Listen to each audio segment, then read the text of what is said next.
Hello everyone, Carlos Flores back on basics. So before we begin this video, subscribe to my YouTube channel at Back on Basics 9985. Hit the notification button so you can get notified of any new video that comes on board. If you have a topic, if you have a suggestion, if you have feedback, if you have a question, if you want me to give you my take on any topic or any questions, just put it in the comments section. If you want to connect with me on other social media outlets, you can search for me on Facebook by typing in Carlos Flores Jr. Flores with an S, not with a Z. Some people I know, it depends on the last name. If you want to connect with me on Instagram or on X or on Threads, you can type in at Back on Basics. If you want to connect with me on WhatsApp, then you can type in at Back on Basics 9985. So let's talk about coping with loneliness, especially now during the holidays. And I'm not saying that it only has to be within the holidays, because loneliness happens at any time. And loneliness, it's based on how you define it. Let me say that again. Loneliness is based on how you define it, because you can be with a group of friends and still be lonely, because in your mind you're thinking that even though you have people all around you, they're not supporting you enough, or you're not communicating with them, that you need extra attention, that you need some extra care, that you need some extra TLC, right? And so being lonely sometimes can happen even when there's no holidays. So I've given you my example that I've had for years, where by this time, and actually right before Thanksgiving, I would balloon up to 265 or sometimes even more pounds, 265 pounds. And it was hard, because you know what? That slowed me down. That made me feel down. That made me unfocused. That one made me feel lonely, because I could see it coming. I couldn't stop it. It would happen. And then I would get to 260, 265, and I couldn't deal with it. And so I kept on doing the things that I was doing every single year. It got to the point where it became kind of like a joke that I would become Santa Claus each year. Last year, as my dad was battling cancer, reality just sank in, and I said, I need to start making a change. I mean, I'm in my late 40s, and I want to make sure that I'm healthy. I want to make sure that I have the same abilities that my mom and dad have, because when my dad was alive, he would walk with my mom for hours. I know that I love walking for hours, but I haven't done it consistently in the last few months, in the last close to more than half a year. And so, but the thing is, because of that, I started doing these videos, these YouTube videos, and then I started doing shorts, and then I started doing micro shorts on Instagram. And so, I mean, that motivated me to make sure that I was at my optimal. And that's one of the things that actually helped me keep my motivation going, because, making these videos and knowing that at some point, some of you may watch the video and use the things that are there, the suggestions that are there. And sometimes you may share it with somebody else and say, hey, you need to listen to this video, because they may help you. Again, right? When you do that, what you do is you look at the resources, but you have to decide which ones are the best for you. You're the one who knows you the best. I'm the one who knows me the best. And sometimes not 100%. And I'm telling you, and I'm being very honest. So going back, when my dad passed from cancer, it was hard. It's still hard. I mean, even today when I went to visit my mom, and then I was driving away. I just felt like I needed to, I just wanted to give my dad a hug. That would listen to his voice. I mean, it's hard.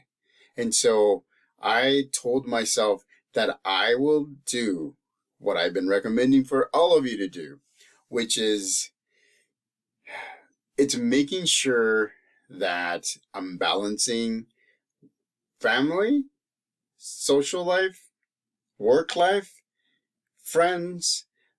And so it's difficult sometimes. And when all of us, because remember, all of us are in similar journeys, but we have slight differences, and that what makes us unique. And sometimes we tend to isolate ourselves because we think that we don't fit in. We think that we're not the best fit in different situations. And we can't do that, ladies and gentlemen, because the more we isolate, the more, these relationships, these connections, they kind of slow down. And so we have to make sure that we get that balance. Because remember, we want to be in the here and now. We want to be in the present moment. We want to be mind, body, emotional balance. And when you feeling lonely, emotional balance is very important. Why am I saying that? Because I have read books about psychology, about emotion, about depression, about things that can help you cope and things that will make it worse. So again, balance is a key. That's why I'm telling you.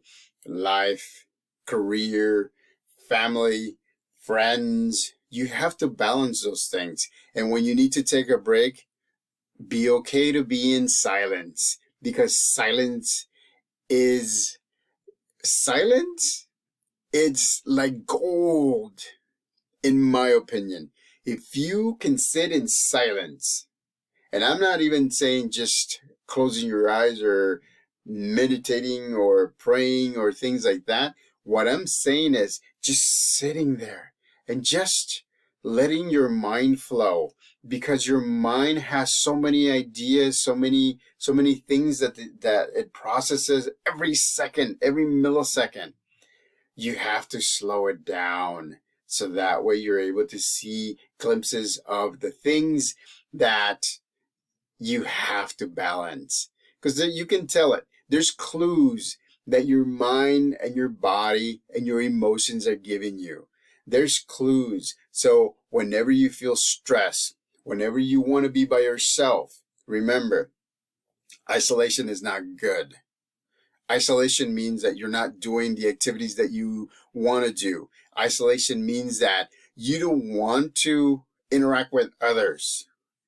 Silence, on the other hand, it's something that you choose to do. When you're doing silence, then it's great, because in silence, you can think about a lot of things. You can refocus your mind. You can refocus your body. You can refocus your emotions, because guess what? Silence is neutral. Silence doesn't push buttons. Silence does not make it worse. It is in the here and now. It is the state that you want to be in. And so again, you want to make sure that you are staying like that in silence. You want to make sure that what you're doing is making sure that it balances your mind, your body, and your emotions. And so there's other things that you can do to cope with loneliness. Volunteer, ladies and gentlemen. Haven't you heard about volunteering?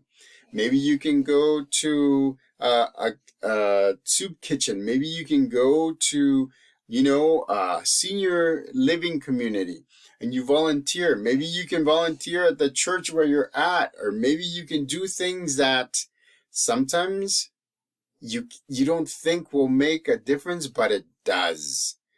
Because volunteering does two things for sure that I can tell you about. One, it motivates you because you're giving. You're actually giving to people, not necessarily money, but you're giving your time. You're giving your attention to somebody. The second one is that you're always looking for new opportunities. It actually motivates you. It motivates me. When I volunteer, it just motivates me. It gets me going. I mean, for the last few years, I used to dress up like Santa, and I would be part of a Santa drive when during Christmas, and I would hand out not only candy but gifts. I would speak to families both in English and in Spanish. And the amazing thing, ladies and gentlemen, is that event would drive me for at least half of the year in terms of motivation. It would just fill me up. I was just there because I wanted to. I was there because I wanted to make sure that people were doing the things that that brought them joy, that brought them human connection, that brought them things that the mind, the body, and other stuff will help out. And so again, that's what I mean about coping with loneliness. You can't be all by yourself, but at the same time, if you have a chance to be in silence, then go ahead and do that. Enjoy the silence, because the silence is neutral, because the silence will make sure to focus your mind, your body, and your emotions. So again, right, there's different ways to reduce loneliness or get rid of loneliness. And at the same time, you have to be open, because people around you, you don't know what they're going through as well. You don't know what your family members are going through. You don't know what your friends are going through. You don't know what other people around you, your coworkers, are going through. Make sure that you're showing empathy. And that empathy actually motivates you to move forward. That empathy actually makes you think about how you can better connect with others, how you can better help. My number one thing with these videos is helping you. Is giving you the tidbits that I've learned, giving you the topics that I've learned, giving you suggestions that I've learned, and that drives me. Look at me. This is my first holiday season that I'm actually 212 and a half. That's where I'm at right now. By this point, I was 265 last year. But look, again, just follow the suggestions, choose the ones that work best for you, and believe me, loneliness will reduce. Enjoy and embrace silence, because silence is gold, because you get to think very clearly when you are in silence. Till next time, back on basics.